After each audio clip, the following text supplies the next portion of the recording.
ఉన్నప్పుడు తన స్వశక్తితోటి పైకి ఎదగదు. కొంతవరకు ఎగిరిన తర్వాత అక్కడ ఉండేటటువంటి గాలి పవనాలని అదును చూసుకుని వాటిలోకి ఎంటర్ అయ్యి ఆ యొక్క కరెంట్స్ తోటి అది ఇంకొంచెం హైట్కి వెళ్తుంది.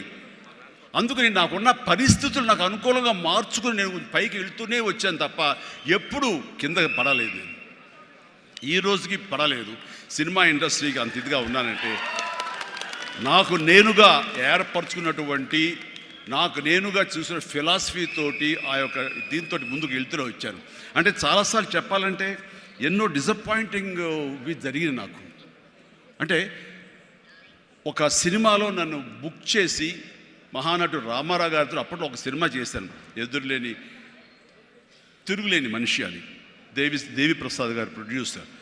అందులో నేను, ఫటాఫట్ జయలక్ష్మి, ఆయన, రతి అగ్నిహోత్రి చేశారు రామారావు గారితో.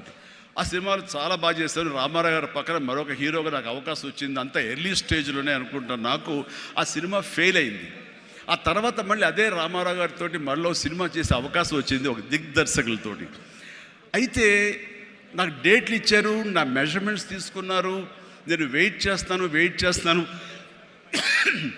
కానీ నా పేరు లేకుండా మరొకరి పేరుతోటి ఆ అనౌన్స్మెంట్ అయ్యేసరికి ఎక్కడ డిసప్పాయింట్మెంట్ వచ్చింది.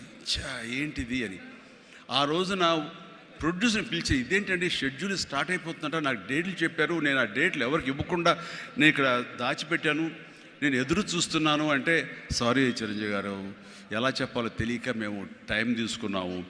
ఎందుకంటే పోయిన సినిమా మీది ఫ్లాప్ అయింది కదా కాంబినేషన్లో, అందుకని దానికి గ్లామర్ ఉండదని మీరు వద్దనుకున్నావు అని. ఆ విషయం చెప్పచ్చు కదండి అని అంటే, ఆ టైంలో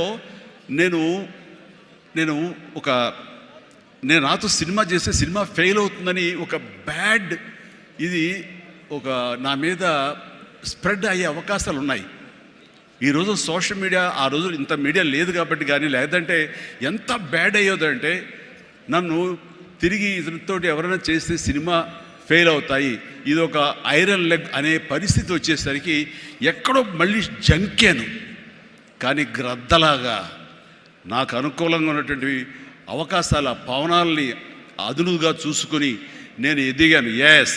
దాన్ని పాజిటివ్గా తీసుకున్నాను. ఎవరైతే వద్దులే ఈ సినిమా చిరంజీవి వద్దులే అని నన్ను పక్కన పెట్టి అనుకున్నారో అలాంటి వ్యక్తితోటే నేను రామారావు గారి కంటే ఎక్కువ సినిమాలు ఆయన నాతో చేసేలాగా చేసుకున్నాను. అత్యధిక సినిమాలు రామారావు గారు చేస్తే ఆ మహానుభావుడు ఆ దర్శకుడి దగ్గర, అదే దర్శకులు వారు నన్ను భుజం పట్టి నన్ను పైకి తీసుకుని ఆయనకంటే 4 సినిమాలు ఎక్కువే చేశారు నాతోటి. అది పరిస్థితుల్ని మనకు అనుకూలంగా మలుచుకోవటం, మార్చుకోవటం, తద్వారా మనం ఇంకొంచెం పైకి వెళ్ళటం అనేది. ఆ రోజున డిసప్పాయింట్ అయిపోయి నీ కసి లేకుండా, లేదా ఆ కసిని నెగిటివిటీ పెట్టి మార్చుకుంటే కనుక అది నిన్ను తినేస్తుంది. నువ్వు ఇలాగే ఉండిపోతావు, అలాగే దిగజారిపోతావు, అలాగే కనుమరుగైపోతావు. అలా కాదు, మనం ఎదురు తిరగాలి, పరిస్థితులు మనం అనుకూలంగా మార్చుకోవాలి. అందునే గ్రద్ద ఫిలాసఫీ నాకు ఫిలాసఫీ. అండ్